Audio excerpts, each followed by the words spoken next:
Rutgers basketball falls to Princeton in painstakingly fashion on Saturday in Newark at the Never Forget Classic. 83-82, one of the more frustrating losses that I can remember in quite some time. And it's obviously a resume damaging loss. It's a quad 3 loss. It's on a neutral court, but it's a quad 3 loss. Now, Princeton, I mean, I talked about this in the preview a little bit. Quads confuse people, or maybe it was the Seton Hall win. You know, in terms of the quality opponent, I mean, Princeton is a good team. And Xavier Lee and Caden Pierce just might make the NBA. Xavier Lee was, tremendous down the stretch for them. Caden Pierce was tremendous down the stretch for them. And really the whole game. And, there's a lot to dive into. It's been a long day for me. My son decided to wake up at 4:30 in the morning today, which is the normal time I wake up for work. But when you're on vacation, it's a little bit different. And was out at a family gathering most of the day. Did not see the game live. I was following live on my phone, which, just made being away from kind of the action after what happened just so painful. And got a chance to watch. I watched most of the first half live, and then I went to the family gathering, and then I watched after got the kids to bed. I went back and watched the first half, watched the second half, went back, watched the second half, parts of it again down the stretch. And there's a lot of things that went wrong in this game. I think one thing that was just tactical miss was the fact that Xavier Lee and Blake Peters both had 4 fouls for Princeton down the stretch. Caden Pierce had 3, but in particular Lee. And when I was following the game live on my phone and I saw Lee had 4 fouls, I'm like, I had that dreaded feeling. If they can foul him out, they're going to win. And if they don't, they're going to lose. And I just didn't think that. I think my whole kind of frustration with this team right now is it's instincts over instruction. If you noticed, so the first TV timeouts of both halves. After the first TV timeout in the first half, Rutgers had a 13-8 lead. I thought their defense was pretty good. I thought they were locked in. They were connected. They were sealing up the paint pretty well. And they were dictating pace. Second half, they were up 46-44 at the half. They come out the second half, and that first media timeout, they outscored Princeton 9-5. Again, they were strategic. They were getting Igbole. They were dominated inside there with him. Some really good passing from Harper, and they were just dialed in. Listen. Steve Peichel deserves a ton of criticism for this team having 2 quad 3 losses on the resume right now. 2 games that they lost in the final possession. That's coaching. That's just the reality of the situation, right? With this team, you can't have quad 3 losses. Now you have 2. Your resume, not good going into the new year. That being said, fans that are just like, this team has no concept of what they're doing, I disagree. I think there was a clear game plan in place. I think they were executing it at times. And then what happened, I thought, in both halves, is the game started to open up a little bit. Princeton, with their veteran players, knows how to play together. And when the pace started to kind of flow, Rutgers got unraveled. And they weren't thinking out there. They weren't sticking to the plan. They were reacting. And I think that is a huge issue with this team right now. And I think it was very apparent to me in going back and watching it and seeing that unfold. I think that was a big problem in this game. And I think it's a big problem with this team. Rutgers had a couple chances in this game to extend the lead, and they can't get stops. And they make some bad decisions on offense. But in terms of defense, I mean, even if when they got stops, when they, stopped Lee on a drive or Pierce on a drive, they couldn't get the offensive rebound. Or if they got a deflection and then, they can't get it back. They can't get out in transition. They just can't finish off defensive plays. They can't string together enough defensive stops. And they had a couple big droughts in this game. I mean, they held Princeton when they were down 6 with 2.5 to go. They did a good job on Princeton defensively. I thought J. Mike really gave them some intensity on the ball late. Obviously, forced some steals, was in on the action, had that great on the deflection off J. Will. And then J. Mike came up with it, found Ace for that 3 in flow to go ahead. But again, defensively, you saw the inexperience in this team where after Ace makes that 3, no one picks up full court pressure. They let Princeton get into their offense with 15 seconds to go, and that was a mistake. Caden Pierce got the ball, and he was able to dictate what Princeton wanted to do. He backed down Durkak. No one doubled the ball. Now, I get it. You're worried about shooters, but I didn't think Rutgers doubled the ball nearly enough tonight in this game, or daytime, whenever, whatever. It's a time war for me. And I think that was a mistake. Whether it's, Xavier Lee getting switches and just getting Martini on him down the stretch and being able to do whatever he wanted. I mean, Martini did stop him a couple times. There was one, Martini did stop him, and Rutgers couldn't get the offensive rebound. But Pierce, such a veteran move in what he did in terms of backing down Durkak. And Rutgers just doesn't have the presence of mind on defense of what to do. Again, going back to instincts versus instruction, there's the instincts. That doesn't mean that they're good instincts, right? And they have a lack of instincts on defense. And I can't imagine instructively that this team wasn't looking to generate some pressure. There was no timeouts after that Ace 3, but the way that last possession unfolded for Princeton, they allowed Princeton to space the floor. There was no, I was just, listen, I was thinking back to like Miles Johnson, Caleb McConnell, guys that just had the mental presence on the court to have to make a play. And in that moment, I think that's where you take your chances and you have to make a play defensively. And Pierce was vulnerable backing down with the dribble. If a guard had come in and swiped the ball away, maybe it's, I don't know, wishful thinking. It's not that one play isn't why they lost, but you're just seeing a lack of feel for this team. Rutgers just got shredded in the paint in this game, allowing 44 points from Princeton, 44-32 edge, 19 offensive rebounds, a 23-16 edge on second chance points for Princeton. Rutgers did have 12 offensive rebounds, even on the defensive rebounds, but Princeton +7 overall, and on the offensive rebounds, +7 second chance points. Rutgers did do a good job on turnovers, +2, 12-14, had a 20-12 edge of points off of turnovers. When they were able to get out in transition, they dominated as expected, 17-4 edge there. They had 8 blocks, but they just were not consistent in terms of closing up the paint. Lee had room to drive. Pierce had room to drive. They just could not, as a team, there was no help side defense whatsoever. And I know that Steve Peichel teaches help side defense, and I just can't imagine the game plan was no help side defense, especially on their 2 best players. It just doesn't make sense. Now, they did a good job at Princeton on the 3. They were 9-27. They came in shooting 38%, top 50 nationally, just 33% from the 3. But they shot, overall 56% from 2-point range. 56% from 2-point range. That is just ridiculous.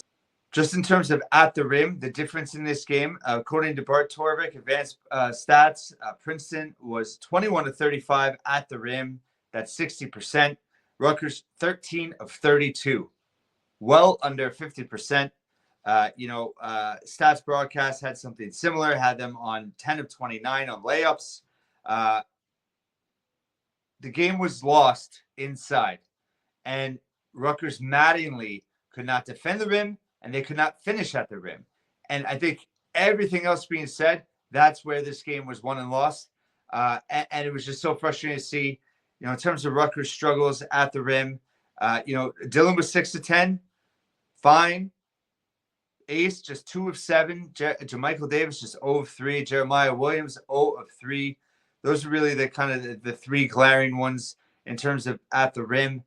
That just You would have loved. Oh, it was just and down the stretch too when Ace had the goaltend call on J Mike's make. That was, listen, you can't blame Ace for being aggressive there.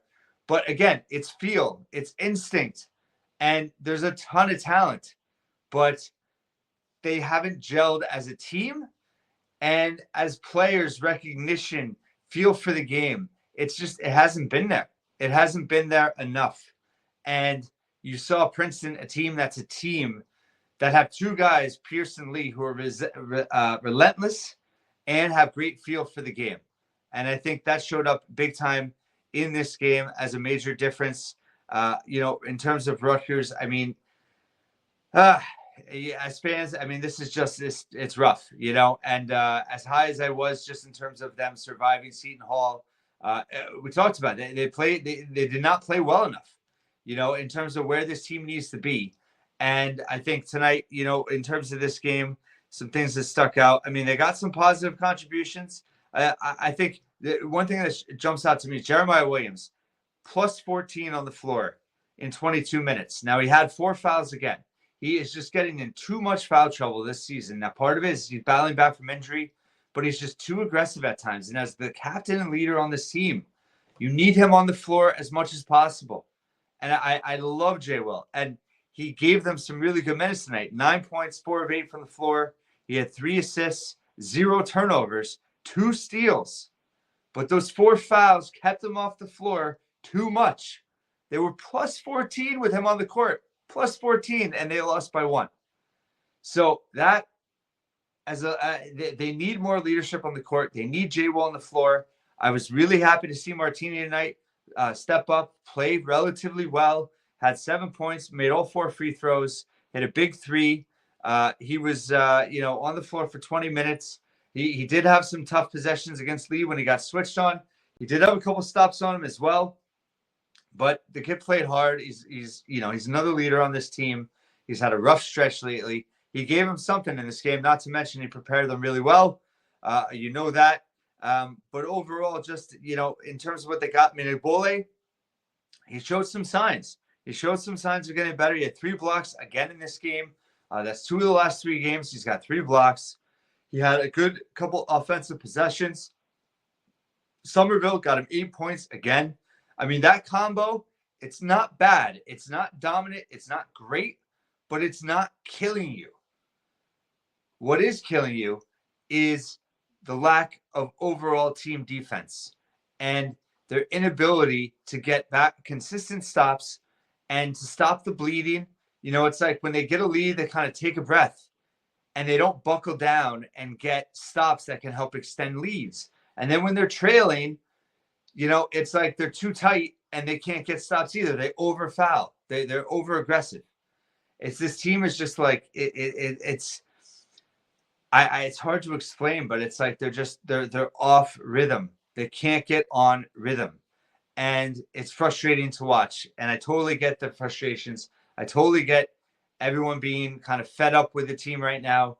It's been a tough third of the season, right? What I don't agree with is the season's over, they're done, they stink, they can't improve. I don't agree with that. I think saying the season's over, they can't make the NCAA tournament, that mentality, I'm not calling you, if you feel that way, I'm not calling you a loser. I'm saying it's a loser mentality. This team's got problems. And the coaching staff has to do some soul searching here on how to get the most out of this team. I mean, listen, they scored 82 points and they lost. You could argue, yeah, the defense, right? Interior defense was horrible. At the same time, offensively, they could be better. They could be better than they're being, and PJ Hayes and Tyson Acuff and Zach Martini can hit threes. And they took 1 3 tonight combined. 1. I strategically, I just think offensively, they can still be, you might have to win 90 to 88, not 76 to 74. And I know that's sacrilege for Steve Peichel. And I know everybody wants me to just destroy him. People are like all over me. You have to destroy him. Listen, he hasn't done a great job with this team because they're not gelling, right? They're still showing a lot of inexperience. I mean, 4 of their 5 losses they've lost in the last minute of the game. 2 to inferior opponents on the final possession. 2 to very good opponents where they just kind of made mistakes, turnovers, couldn't get stops, fouling. They're just inability to close out games when they need to. Now they hit the buzzer beater against Seton Hall. They closed out Penn State. I thought they were turning the corner there. And then this game, they did a great job getting back into it. But at the same time, I think they just get exposed in those situations too. In terms of you saw Princeton as a veteran team, knew what to do down the stretch. And again, instincts over instruction. And maybe the instruction is just messing with their ability to think and play fast at the same time. I don't know. But they're not getting enough out of their team. Overall stats, Harper, really good again, although he really didn't do a ton late. 22 points, 9 of 18 from the floor, just 1 of 6 from 3, 3 of 5 from the line, 5 rebounds, 2 assists, did have 3 turnovers, 3 steals, +3 overall for him. Ace struggled from the floor. Like I said, 2 of 7 from the rim, 6 of 16 overall, 1 of 5 from 3, 2 of 2 from the line, 12 rebounds. He's doing his job on the glass, 9 defensive rebounds in this game, 2 assists, 2 blocks, did have 4 turnovers, +2 in 33 minutes. J-Mike, they were +7 on him on the floor for 25 minutes. He had 6 points, 2 of 7 from the floor, but 2 of 4 from 3. He had some big threes. He had 4 rebounds, 3 assists, 0 turnovers, 2 blocks, 3 steals. Can't complain about J-Mike tonight. He did his job. I thought he played relatively well, and still it wasn't enough. Durkak, 10 points, 6 of 9 from the free throw line, which hurt a little bit. Did have 5 rebounds, 3 assists, did have 3 turnovers. Kind of is what you get from Durkak. Overall, the other thing I thought maybe Pierce, they had Durkak on him. Pierce has the size advantage there. It just, again, that's something you talk about in the huddle before that goes down, how you defend them on the last possession. And it didn't happen. And again, that's the type of thing where I think instincts have to take over because of instruction. And neither happened there down the stretch. On that last play, Pierce just kind of, Princeton spaced the floor, and Rutgers allowed him to just dictate pace and back down Durkak. And there was no doubling. There was no help side. There was no ball pressure. It was just let him do what he wanted. And then Dillon, got doubled by Princeton at the top of the 3. That was great defense by them. Ace catching the miss and putting it in, but it was too late. So frustrating to see that game go down the way they did. Let's see any other stats I want to touch on. I think overall that's about it. But this team, listen, there's just there's too many gaps where the offense shuts down, the defense shuts down. They're just not consistent enough. There are flashes, there are periods, there are sustained periods, and then there's not, and they're just not connected enough as a team. I like how he gave the bench a run in that first half. I thought they played relatively well. Not to mention this was just a wildly entertaining basketball game. It was well played offensively on both ends, but Rutgers just can't make the plays they need to make when they need to make them to close out games. And it was a really, really, really, really frustrating loss. It hurts big time. 7-5, their net is not going to be good. It's going to be, it was in the 80s. It's probably going to be the 90s now. Princeton and Kennesaw State could finish as quad 2 losses. They're both on neutral and road environments. For now, the quad 3. I know everybody wants to dig Rutgers' grave for the NCAA tournament right now. Don't do it. Don't do it. There are 14 quad 1 and quad 2 opportunities ahead. I do think this team can still figure it out, but it's on Steve Peichel to get them to figure it out. Again, this team's got to play smarter. They have to play more connected. They can't just get into like AAU mode where it's just there's no defense and they're just going to outscore the opponent and they're going to go too much ISO. I thought J. Will made some good decisions on offense tonight. I thought J. Mike made some better decisions at times on offense. Dylan and Ace, they overall, I thought, played pretty much within the flow of the offense. But this team just can't get enough of a rhythm going. It's like they're so close to just kind of gliding away, and then they make a mistake and they get caught. And then on the flip side, they can't get stops defensively. To get dominated inside by Princeton is alarming. Against Big Ten foes, it's going to be a lot harder. And it's completely fair to be frustrated, to be upset, to be mad, and to be concerned. The one thing I don't condone is giving up. I don't condone writing this team off. We've seen when Rutgers is at its best under Steve Peichel, they've had their backs against the wall. Well, guess what? They have 2 weeks to really reflect.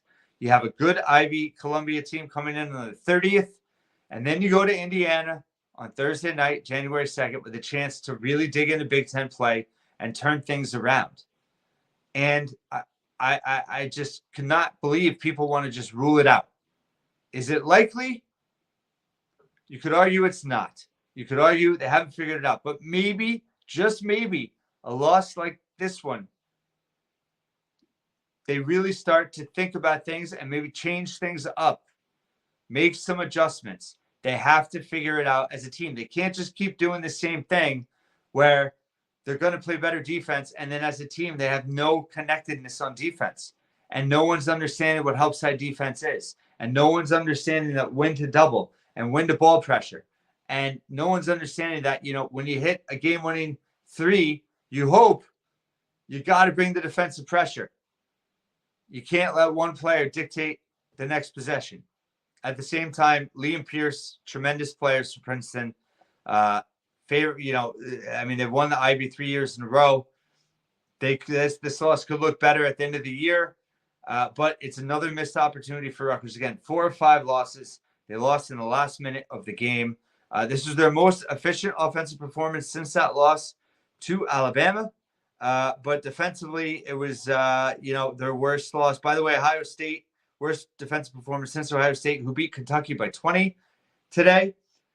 So results are still shaking out, and the Big Ten's wide open. And conference play, you got to get through Columbia, obviously. If you lose to Columbia, then it's a disaster zone. You beat Columbia, you go into Big Ten play, and you got a real chance. You're at Indiana, and you got a 3-game homestand with Wisconsin, Purdue, and UCLA. This team has to figure it out sooner rather than later.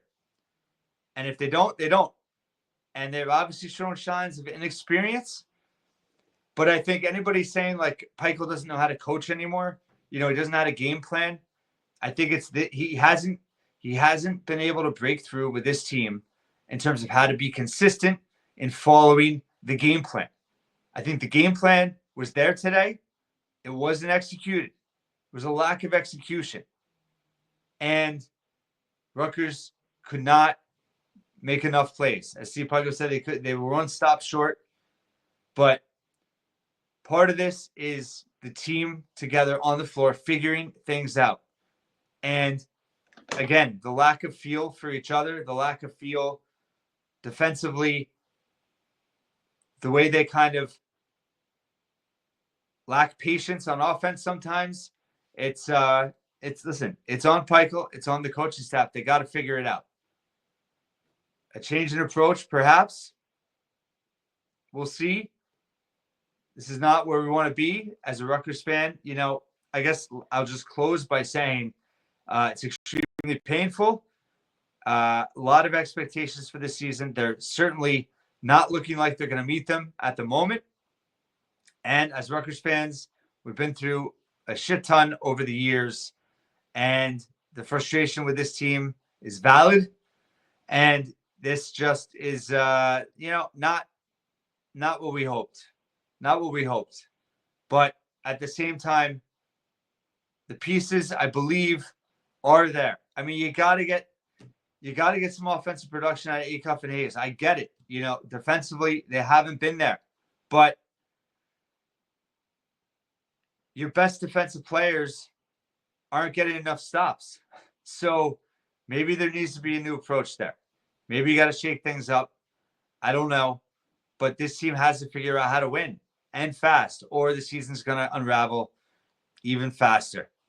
It's on Peichel and the staff to figure it out. It's on this team to come together and to commit defensively.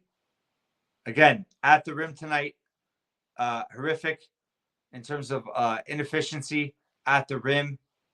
10-29 on layups per stats broadcast. Torvik said at the rim, they were 13 of 32. Brutal. Princeton, 60% at the rim. That won them the game. Held them in check from three. They were bad at the free throw line tonight. Rutgers was much better, 18-23.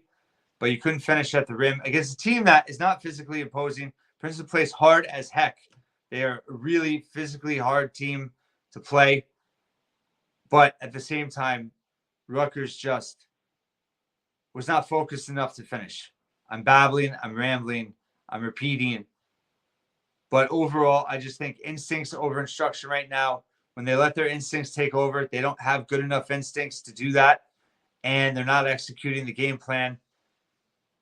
Those 2 TV timeouts are haunting to me just in terms of +9 on the first 2 TV timeouts of the halves. And they lose by 1. That final sequence of the game, it was helter-skelter. And defensively, they were able to force some turnovers those last 2 minutes. They just could not finish. Rutgers loses 83-82. I'm about done. Appreciate you listening and watching once again here at the Scarlet Faithful Podcast.